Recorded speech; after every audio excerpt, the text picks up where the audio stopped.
Study IQ IAS, अब तैयारी हुई अफोर्डेबल। नमस्कार दोस्तों एक बड़ी खबर सामने आ रही है। आपको पता होगा कि रशिया यूक्रेन वॉर के बाद भारत बड़ी मात्रा में जो ऑयल है वो रशिया से मंगाने लग गया है। लेकिन यहां पर अभी आपने देखा होगा कि 5 तारीख को G7 के द्वारा रशियन ऑयल के ऊपर कुछ कैप लगा दिया था $60 का, और यहां पर यह बोला था कि अगर कोई भी देश रशिया से $60 से ज्यादा में ऑयल खरीदेगा तो यहां पर बहुत सारी जो फैसिलिटीज दी जाती हैं ट्रांसपोर्टेशन में, जैसे इंश्योरेंस हो गया, वो सारी चीजें प्रोवाइड नहीं की जाएंगी। अब यही पूरा मामला हुआ है कि रशिया से, और यहां पर आप देख सकते हो ये कजाकिस्तान है, डोंट वरी मैं अभी आपको वीडियो में डिटेल से बताऊंगा। यहां से जो ऑयल गुजर रहा है टर्की के रास्ते, आपको पता होगा ये ब्लैक सी है, और ये आपका अगर क्रॉस करना है भारत, कोई ऑयल आना है, कहीं पर भी जाना है, तो इसको टर्की का ये जो सी ऑफ मरमरा है, यहां पर जो स्ट्रेट्स हैं उसे गुजरना पड़ेगा। लेकिन टर्की ने क्या किया है कि ये जो शिप्स हैं उसको यहां पर ब्लॉक कर दिया, उसको स्टॉप कर दिया है, जाने नहीं दे रहा है, और काफी ज्यादा यहां पर जैम लग गया है। तो इसको डिटेल से समझेंगे कि एग्जैक्टली है क्या। यहां पर भी आप खबर देख सकते हो, traffic jam in sea, ship carrying oil to India gets struck. तो काफी कुछ जानने को है, चलिए आगे बढ़ते हैं। लेकिन उसके पहले ध्यान रखिएगा दोस्तों, 10 दिसंबर तक आपके पास समय है अगर आप यूपीएससी का फाउंडेशन बैच लेना चाहते हैं, क्योंकि इस फाउंडेशन बैच के अंदर जो पूरी यूपीएससी की तैयारी है वो हम आपको 1000+ आवर्स के लाइव क्लासेस के माध्यम से देंगे। यहां पर आपको मेंटरशिप मिलेगा, मतलब कोई दिक्कत है, प्रॉब्लम है, कभी भी आप अपने मेंटर से पूछ पाओगे। हैंड रिटन नोट्स दिए जाते हैं, आंसर राइटिंग प्रैक्टिस आपके मेंस एग्जाम के लिए। ये सारी चीजें बहुत ही कम दाम पर आपको हमारे वेबसाइट और ऐप पर जाना है और कोड इस्तेमाल करना है अंकित लाइव, ताकि आप मैक्सिमम डिस्काउंट ले सकें। इसके अलावा एनसीईआरटी का भी बैच स्टार्ट हो चुका है at a very affordable rate. Again यहां पर आप देख सकते हो, you just have to use the code Ankit live. इसके अलावा और अगर आपको एमसीक्यूज अटेम्प्ट करना है तो मेरे इंस्टा पेज पर जाइए, वहां पर स्टोरीज में जितने भी एमसीक्यूज हैं उसको आप अटेम्प्ट कर पाएंगे। चलिए शुरुआत करते हैं और सबसे पहले देखते हैं एग्जैक्टली यहां पर खबर क्या आई है। देखिए खबर यह आ रहा है कि ऑयल टैंकर्स फ्रॉम कजाकिस्तान। अब ध्यान से समझिएगा मैं यहां पर क्या कह रहा हूं। ये जैसा कि आप मैप देख सकते हो, यहां पर आपको पता होगा ये जो वाटर बॉडी है इसको कहा जाता है कैस्पियन सी, राइट। और यहां पर आप देख पाएंगे ये है आपका ब्लैक सी।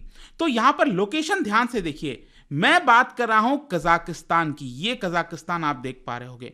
बताया ये जा रहा है कि वो जो कजाकिस्तान का जो ऑयल है जो कि ब्लैक सी से गुजर रहा था, यहां पर उसको टर्की ने रोक लिया है। अब आप सबसे पहले तो आपके मन में क्वेश्चन आएगा कि कजाकिस्तान तो यहां पर है और यहां पर रशिया जाता है, तो कजाकिस्तान कैसे अपना जो ऑयल है वो ब्लैक सी से भेज रहा है शिप के माध्यम से। तो मैं आपको बता दूं कि कजाकिस्तान के अंदर यहां पर जो कंपनीज हैं, जैसे शेवरॉन हो गया, एक्सॉन मोबिल हो गया, वो क्या करती है कि ऑयल निकालती है और उसको पाइपलाइन के माध्यम से रशिया के पोर्ट पर भेजती है, ठीक है, पाइपलाइन के माध्यम से। और फिर वहां से ऑयल टैंकर शिप्स के माध्यम से जो ऑयल है वो ब्लैक सी से गुजरते हुए, यहां पर जो स्ट्रेट्स हैं कई सारे, इससे गुजरते हुए दुनिया के अलग अलग हिस्सों में जाते हैं, चाहे यूरोप है, यूएस है, भारत है, वो सारे हिस्सों में आपको जाते हुए देखने को मिलेंगे। लेकिन यहां पर हुआ क्या है, आपको याद होगा कि जो G7 है उन्होंने रशियन ऑयल के ऊपर कैपिंग लगा दी $60 की। अब ये कैपिंग है क्या? ये कैपिंग ये कहता है कि अगर कोई भी देश, मान लो भारत अगर रशिया से ऑयल खरीदता है और अगर हम इस कैप के ऊपर प्राइस देते हैं रशिया को, अगर हम मान लो $65 देते हैं, तो जो ऑयल हम शिप्स के माध्यम से मंगाएंगे, मान लो रशिया से अगर हम कोई ऑयल मंगा रहे हैं तो उसके ऊपर हमें इंश्योरेंस नहीं मिलेगा। अब ध्यान रखिएगा, ये जो बिजनेस होता है ना ऑयल वगैरह ट्रांसपोर्टेशन का, उसमें इंश्योरेंस एक बहुत इंपॉर्टेंट फैक्टर होता है। क्योंकि अक्सर आप सुनते होंगे कि ऑयल स्पिलेज हो गया, दो शिप्स जो है वो आपस में कहीं टकरा गई, कुछ हादसा हो गया, तो उस समय इंश्योरेंस यहां पर काफी काम आता है। तो मान लो यहां पर जो टर्की है, टर्की को यह डर है कि कल के डेट में अगर यहां पर कोई ऑयल स्पिलेज हो जाता है, कोई हादसा हो जाता है, तो जितना भी एनवायरमेंटल डैमेज है, जो भी यहां पर प्रॉब्लम है, वो टर्की को भुगतना पड़ेगा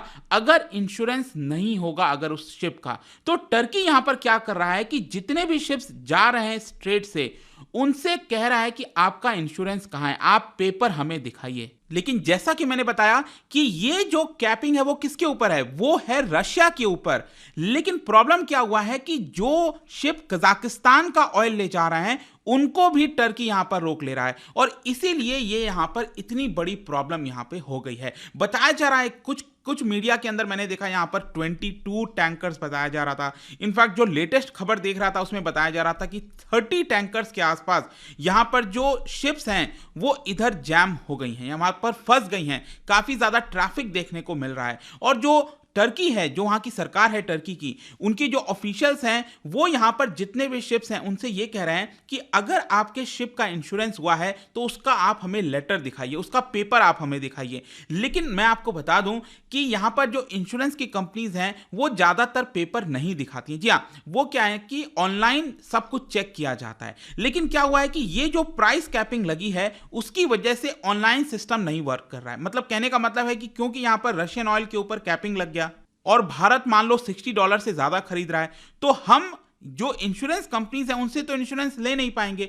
और इसकी वजह से क्या है कि टर्की डिमांड कर रहा है कि आप हमें जो एक फिजिकल पेपर होता है, फिजिकल जो लेटर होता है इंश्योरेंस का, वो दिखाइए। लेकिन जो आपका कजाकिस्तान से ऑयल गुजरता था, कजाकिस्तान वाला जो ऑयल है जो यहां से गुजरता था ब्लैक सी से, उनके पास ये सिस्टम ही नहीं है। मतलब कि जो इंश्योरेंस कंपनीज हैं वो लेटर वगैरह प्रोवाइड नहीं करती हैं, लेकिन टर्की डिमांड कर रहा है कि आप हमें लेटर दीजिए। यही प्रॉब्लम है। जी हाँ, सुनने को आपको एक हंसी सी आ सकती है कि ये मतलब ये तो छोटी सी चीज है, लेकिन लेट मी टेल यू, यहाँ पर जो इंश्योरेंस कंपनीज हैं वो कह रही हैं कि जैसे चीजें चलती आ रही थी, let us do like that only. हम क्यों उस चीज को बदलें, हम क्यों यहाँ पर लेटर वगैरह चीजें प्रोवाइड करें। जितनी शिप्स यहाँ पर ऑलरेडी पहुंच चुकी हैं आप उनको जाने दो। और बेसिकली यहां पर आप देखेंगे तो दो स्ट्रेट है, आपके एग्जाम पॉइंट ऑफ व्यू से भी ध्यान रखिएगा। ब्लैक सी से अगर आपको मेडिटेरेनियन सी में जाना है तो बेसिकली आप देख सकते हो सबसे पहले बॉस्फोरस स्ट्रेट को क्रॉस करना होगा, उसके बाद आप एंटर करोगे सी ऑफ मरमरा और वहां से फिर आपको डार्डेनेल्स जो स्ट्रेट है वो गुजरना होगा, फिर आप पहुंच जाएंगे यहां पर मेडिटेरेनियन सी में। और यहां पर ध्यान रखिएगा ये सी ऑफ मरमरा जो आप देख रहे हो ना, यहां पर यहीं पर जितने भी शिप्स हैं उनका ट्रैफिक लग गया है। लगातार शिप्स यहां पर आ रही हैं और यहीं पर इकट्ठा हो जा रही है, उनको जाने नहीं दिया जा रहा है टर्की के द्वारा। और अगर क्वेश्चन ये है कि यहां पर ये जो कार्गोज हैं, ये जो शिप्स हैं, वो पेपर क्यों नहीं दिखा देती, तो मैंने आपको ऑलरेडी बता दिया कि जो इंश्योरेंस कंपनीज हैं वो पेपर प्रोवाइड नहीं कर रही हैं। यहां पर जो ऑनलाइन सिस्टम है उसको चेक करने का मतलब कि क्योंकि रशिया वाला जो पूरा मामला हुआ है उसकी वजह से जो टर्की है वो ऑनलाइन के ऊपर भरोसा नहीं कर रहा है। वो कह रहा है कि आप हमें प्रॉपर पेपर दिखाइए। कहने का मतलब यह है कि टर्की को इंश्योरेंस चाहिए, टर्की को यह चाहिए कि कल के डेट में अगर यहां पर कोई भी हादसा होता है तो उस शिप का इंश्योरेंस हो, ताकि यहां पर जितने भी डैमेजेस होंगे, इंश्योरेंस का मतलब क्या होता है कि कोई प्रॉब्लम हुआ, एक्सीडेंट हुआ, तो आप वो डैमेजेस क्लेम कर सकते हैं इंश्योरेंस कंपनी से। लेकिन अगर वो इंश्योरेंस नहीं है तो यहां पर टर्की फिर किससे क्लेम करेगा। तो टर्की का बेसिकली यहां पर यही कहना है। लेकिन इन सारी चीजों की वजह से सबसे बड़ी जो दिक्कत है वो हो गई है यूरोप को। क्यों? क्योंकि यूरोप आपने देखा होगा कि रशिया के साथ प्रॉब्लम चल रहा है, वहां से ऑयल गैस नहीं आ पा रहा है, तो बेसिकली अब वो काफी हद तक कजाकिस्तान वाले ऑयल के ऊपर डिपेंडेंट हो गया है। कजाकिस्तान के जो ऑयल है, इनफैक्ट मैं आपको बताऊं तो एक प्रकार से कजाकिस्तान से जो ऑयल आ रहा है वो भी तो रशिया के लैंड से ही होते हुए आ रहा है, राइट। तो वैसे तो इसके ऊपर भी सैंक्शंस लगना चाहिए क्योंकि वो रशिया के लैंड से होते हुए आ रहा है। लेकिन आपको पता ही है वेस्टर्न कंट्रीज बहुत चालाक हैं, उन्होंने रशिया के ऑयल के ऊपर यहां पर सैंक्शंस लगा दिया कि चलो हम नहीं लेंगे। लेकिन जो कजाकिस्तान वाला जो ऑयल है वहां से जो निकल रहा है, जो इस पाइपलाइन के माध्यम से रशिया के पोर्ट पर आता है और वहां से शिप से गुजरता है, उसके ऊपर बैन नहीं है।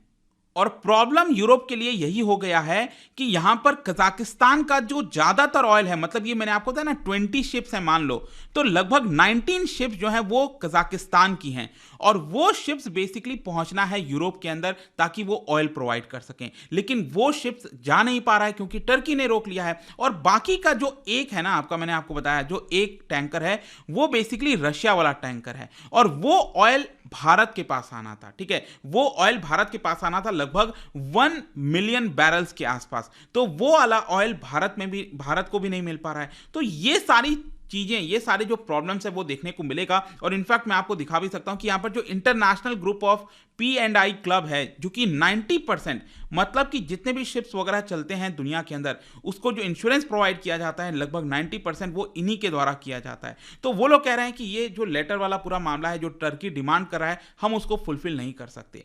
तो इन सारी चीजों को लेकर जो वेस्टर्न कंट्रीज हैं उन्होंने डायरेक्टली ब्लेम कर दिया है टर्की के ऊपर, क्योंकि यहां पर लगातार अब जो G7 कंट्रीज हैं जिन्होंने कैप लगाया है उनके ऊपर क्रिटिसिज्म होगा कि आपकी वजह से जो ऑयल है कजाकिस्तान का वो हमारे पास नहीं पहुंच पा रहा है। तो यहां पर वेस्टर्न कंट्रीज ने कहा है कि नहीं, ये हमारी वजह से नहीं, ये टर्की की वजह से हो रहा है। क्यों? क्योंकि टर्की को ये रोकने की कोई जरूरत ही नहीं है। जो भी ऑयल वगैरह कजाकिस्तान का है, जो शिप कजाकिस्तान वाला है, उसको टर्की को जाने देना चाहिए, उसको नहीं रोकना चाहिए। लेकिन फिर भी यहां पर टर्की रोक रहा है। तो यूएस और यूके के जो ऑफिशियल्स हैं, गवर्नमेंट है, वो बार बार टर्की को मना रहे हैं कि आप कजाकिस्तान वाला जो ऑयल है उसको जाने दो प्लीज। और यहां पर इनफैक्ट इंश्योरेंस कंपनी से भी गुहार कर रहे हैं कि जो पेपर्स वगैरह पूरा मामला है वो भी आप प्रोवाइड कर दो। तो लेट्स यहां पर क्या होता है। देखो, भारत के पर्सपेक्टिव से मैं आपको बता दूं, अभी तो हमें चिंता नहीं है। अभी तो सिर्फ एक ही शिप जो है, जो ऑयल भारत आना था, वो नहीं पहुंच पाया। लेकिन हां, ये मामला अगर एक हफ्ता और डिले होता गया, क्योंकि ये ऑलरेडी 2 हफ्ते हो चुके हैं जिसको लेकर बताया जा रहा है कि धीरे धीरे चीजें डेवलप हो रही थी,